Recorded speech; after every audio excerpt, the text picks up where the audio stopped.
Aquarius, January 20th of 2000, January 20th to February 18, mga Aquarius. Today is July 18 of 2026. We will be doing a free general energy check and free tarot reading for the next 7 days from now, which is July 18. So if this resonates you, go absorb. If it's not, let it go. Otherwise, you can book me a free personalized tarot reading para malatag natin yung kung ano man yung gusto mong clarity. And I'm only available during weekend when it comes to personalized tarot reading. You can message me sa Navigate Life with Tanchong. And today, we will be giving you a free energy check sa mga Aquarius from January 20th birth to February 18, July 18, 2026 today. This will be your energy and month for the next 7 business days. If it's not, this might happening to you already.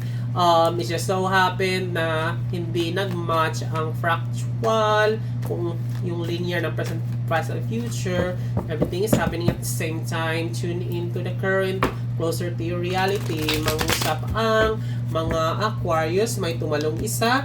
You are very protective kung ano man yung mga ginagawa ngayon. By protection, you tend to be more stronger than before dahil kailan mo tong i-protect yung idea ng binibuild mo ngayon. Minsan na umaalis ka, nag-hermetism ang yung energy, or otherwise you separate from the collective because of or nag-separate ka, nag-isolate ka to reflect for yourself dahil kailangan mong proteksyonan kung ano man yung pinoproteksyonan mo ngayon. Medyo nagduda ka kung ipoproceed mo ba to, kung ano ang path na pipiliin mo kasi dati nag-failed ka na. And ayaw mo nang maulit, kaya medyo very reluctant ka kung itutuloy mo pa ba to dahil nag-fail ka na sa yung dalawa actually yung option mo nasa pagpipilian ka, medyo blindsided. Nakita ko dito medyo bulag ka sa katotohanan na merong nakaantay sa iyo every fractal or every dimension na papasukin mo or choices sa buhay mo, merong nag-aantay sa iyo. It's just so happen na kapag abundance celebratory ka, kapag medyo nag-fail, ay ano ba yan? Magsisi ka sa iba, hindi. No, there's always a lesson to become a better version kapag nag-fail ka dito sa option na to na papasukin mo. Pero pag doon ka sa dulo, kabila, medyo talaga namang may abundant, pero make sure na baka mamaya temporary lang to. Diba? Temporary saya lang to. But you have to also indulge kasi nakikita ko dito na magkakaroon ka ng better, bright future when it comes to relationship.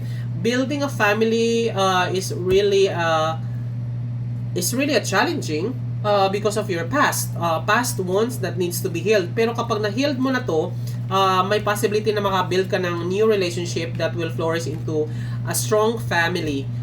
Hindi lang ka talaga makatawid dito. Medyo wala tong time context ha, baka mamaya tumanda ka na, hindi ka pa makabuild ng family. But you can actually build a family if you're actually going to heal yourself from the trauma that you experienced before. Medyo susugal ka lang talaga. Kasi hindi naman pag everything is a gamble, but make sure na hindi ka attached doon kung ano man yung result. If it's whatever result it is, make sure na accountable ka dito dahil pasulong lahat. Kung papasukin mo man yan, make sure na kung papasukin mo tong mundong ito ng pagpapakasal or pagpapapamilya, handa ka mentally, spiritually, and also physical kasi kailangan matrabaho. Isipin mo, papakainin mo yung asawa mo at meron ding dalawa or merong dalawang bata na papakainin mo dito. And baka kasi kapag ikaw yung asawa, matrap ka din dyan at magiging matriarchal, tag-alaga ka lang ng tapos iwanan ka lang din. Diba? Make sure na yung choice mo, it's always a better version na kailangan mong pagalingin.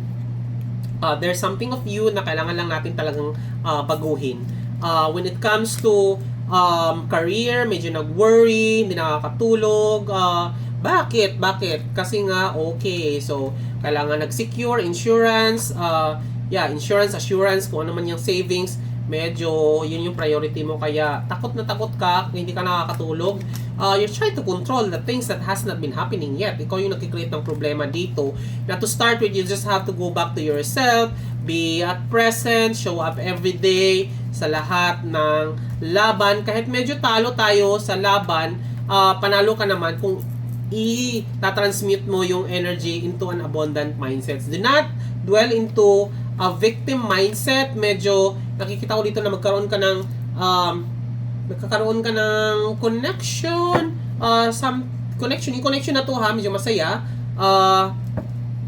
dahil siguro nathanap mo na ito, matagal mo na itong pinangarap yung mga tatlo, kasi nga siguro ikaw yung magiging influence ito sa tatlong ito. Isa, ikaw sa naging leader sa tatlo na to. Double-edged swords, make sure na hindi manipulative ang paggagamit mo sa tatlo, and it's coming from divine and higher purpose, kasi it's always a double-edged swords kapag bumuo ka ng ganitong relasyon. Sooner or later, pwedeng friends to magiging friends, tatlo kayo, lahat kayo medyo may feminine energy ako nakikita dito. Not necessarily na babae but yung intuition, emotional, marunong mag-process kayong tatlo, marunong kayo umiyak ba. The magic is in with you.